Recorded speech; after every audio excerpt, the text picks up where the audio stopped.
Ça fait combien de temps que tu travailles avec Pascal? Plus de 10 ans. Je vous dis, Pascal, c'est un très talentueux réalisateur. Et en fait...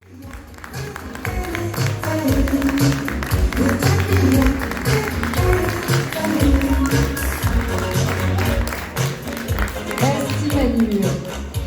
Alors justement Pascal, une grande équipe autour de toi. Ah ben j'ai qu'une chose à dire. Allez.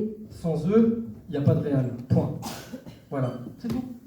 Alors. Sans équipe, voilà, c'est une équipe, c'est extrêmement important, c'est fondamental, c'est le pilier. Voilà, et on peut vraiment encore les applaudir parce que sans eux, je ne ferais pas grand-chose. Et puis ils sont là aussi. Et dites-moi, comment vous définiriez Pascal Lastrajoli en quelques mots? Encore une fois, c'est compliqué puisqu'on s'est jamais rencontrés vraiment. On a travaillé à distance pour l'instant. Mais c'est quelqu'un de très humain, je trouve, du peu que j'ai pu voir. Il est très perfectionniste. Je le sens très investi, alors que j'ai cru comprendre que c'était pas son métier principal. Non, il est juriste de base. Ça, voilà. Et je trouve ça remarquable parce que c'est un métier très compliqué, très difficile à faire. Il faut avoir beaucoup de talent et ça prend du temps. Et il arrive à assembler les deux, donc je trouve ça vraiment formidable. Toujours fidèle. Ça fait combien de temps que tu travailles avec Pascal? Plus de 10 ans. Plus de 10 ans. Ouais. Wow. Il m'a adopté, on va dire, dans son équipe. Et puis, on lâche rien parce que c'est un rêve de gosse à laquelle souvent on ne croit pas. Et puis finalement, ça revient comme un boomerang dans la gueule, l'aller-retour. Puis un jour, on te propose un rôle, ça a commencé comme ça. Et puis de là, après, j'ai soutenu l'équipe, j'ai fait des photos de portraits de célébrités donc pour ses courts-métrages. Et puis depuis ce temps-là, on se lâche plus. Et puis il m'adopte dans son équipe. Donc là, fidèle. Très fidèle. Donc du coup, toi, j'ai cru comprendre que tu fais plein de choses avec lui. Je suis autodidacte. Photographe, comédien pied, apparemment. Je fais beaucoup de choses. Alors, pour les pieds, même si je viens des sports de combat, à la base, les pieds, c'était plus pour de la cascade. On a mis donc l'acteur en question donc face à une situation de scène, devait partir et moi j'ai fait on va dire le saut de l'ange. Le saut de l'ange. Voilà. D'accord. Mais je suis pas un ange. Non, mais ce que je veux dire, c'est que derrière, bien que c'était très facile à faire, pour beaucoup, c'est pas très facile justement à faire. Mais justement, c'est grâce à comment dire ça? C'est grâce à tout ce que j'ai appris dans les sports de combat que j'ai appris à bien retomber, on va dire. D'accord. Donc ça, c'est un avantage aussi. Ouais. Voilà. Et toi, tu as particulièrement participé au tournage de The Beast. C'est ça, j'ai été acteur dans The Beast, donc de Pascal Lastrajoli, mon ami Paco, exactement. Et puis finalement, je regrette pas parce que j'ai rencontré David Hallyday, qui est une excellente personne, un mec entier au cœur d'or. Et finalement, c'est une fierté pour moi. Et tu avais quel rôle dans ce film? Alors moi, on va dire que j'étais le râleur dans l'usine, le méchant, le râleur, le gars qui pète un câble avec ses collègues. Donc j'ai joué avec un de mes amis qui s'appelle Antoine Couezan, qui est un super copain. Et d'ailleurs, je lui fais de gros bisous. Et voilà, je ne regrette pas parce que derrière, c'est comme ça, de fil en aiguille, qu'on apprend dans le milieu du cinéma et que par-dessus le marché, on se fait des connaissances dans le milieu artistique. Oui, bien sûr. Donc là, les 2 prochains, 4 prochains... 1000 prochains.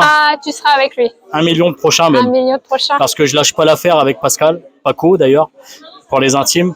Et derrière, pour moi, justement, c'est un plaisir de travailler avec lui. D'ailleurs, si je viens de Bretagne à chaque fois pour faire des choses, c'est pas pour me dire, du jour au lendemain, tu veux juste te faire connaître. Non, si je travaille avec lui depuis pas mal d'années et que je fais le déplacement, c'est parce que je sais qu'il va nous emmener loin. Très loin même. Ouais, bien sûr. Pensez-y.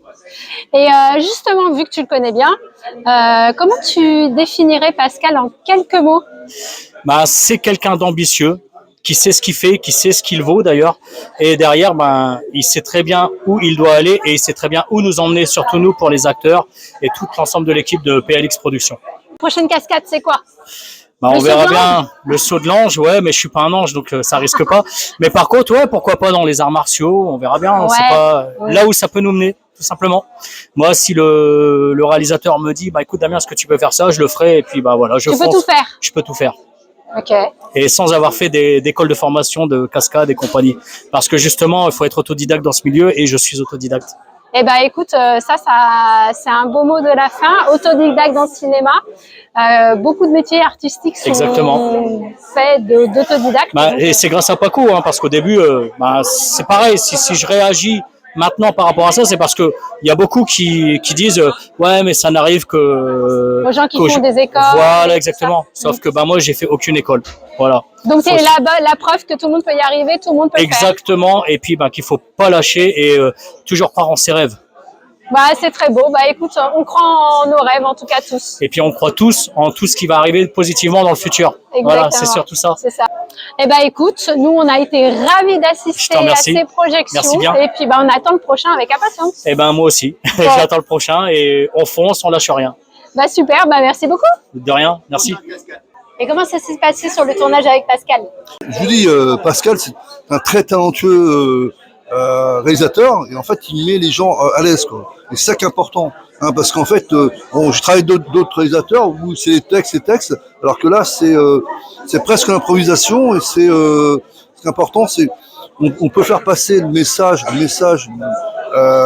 par exemple moi je suis dur, on peut dire que je suis dur dans un sens, mais dans la dureté il y a l'émotion, hein, parce que quelqu'un qui paraît dur, exactement, mais il était émotif aussi.